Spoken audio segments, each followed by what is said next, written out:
On va prendre les décisions ce matin, on va discuter suite au tableau que je vous ai donné, que je vous avais déjà envoyé par mail.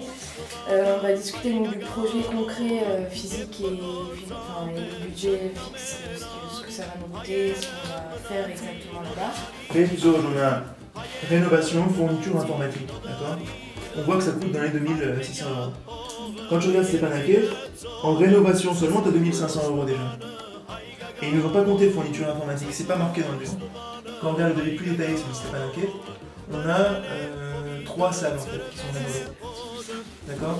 Donc il y a une entrée, c'est un hall d'entrée en fait, ce qui est marqué. Il y a une salle.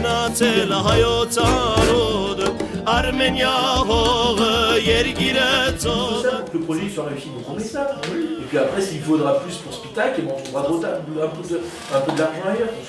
On va à 13h, peut-être plus tard, je sais pas. On fera l'organisation du voyage, donc vraiment l'itinéraire, tous l'hébergement, le transport, les animaux. On va atterrir à Yerevan le 31 juillet, point de départ de notre projet en Artsakh. On va prendre la route dès le lendemain et nous arrêter dans le couloir de la Chine, dans le village de Betsur, qui est la première étape de notre voyage, et où l'on va inaugurer notre premier centre de jeunesse, rencontrer les jeunes du village et passer 2 jours avec eux. On va ensuite prendre la route de Stepan Hackett, capitale de la République du Haut-Karabakh, où on inaugurera le 2e centre que l'on finance avec les jeunes de la ville, et où l'on sera reçu par le ministre de la Jeunesse et par celui des Affaires étrangères. Notre 3e étape sera ensuite Chouchi, ville symbolique pour nous du fait de l'implication de notre famille politique dans la guerre de libération de l'Artsakh, et où nous inaugurerons le 3e centre pour les jeunes. Dernière étape enfin, Mardoni, qui est aussi stratégique du fait de sa proximité avec la frontière azérie, où nous resterons 2 jours pour le 4e et dernier centre que nous finançons.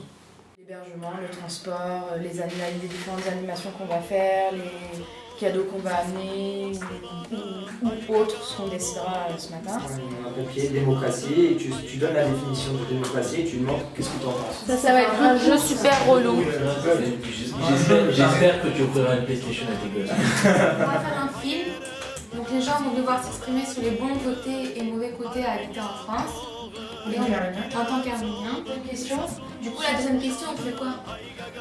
Quels sont les bons et mauvais côtés à habiter au Haut-Karabakh? Est-ce que tu verrais y habiter? On fera les différents événements qu'on va prévoir au-delà du voyage, donc quelconque événement, une conférence ou quoi que ce soit pour diffuser ce qu'on a fait là. Toujours on se filme Pour avoir faire notre ressenti, un carnet de bord. Voilà, un carnet de bord filmé. On fait un communiqué à mi-parcours après la rencontre, enfin l'ouverture À Stepan Hackett. et à Stepan Hackett, voilà. Après la rencontre avec les officiels. Un deuxième communiqué à notre retour, pour quand on aura fini le voyage. Nécessaire de faire une expo qui tourne dans tous les milieux arméniens en France. Et Et donc au niveau de l'inauguration, eh bien on fait un pot avec donc, la projection de ce film et éventuellement des questions-réponses quoi.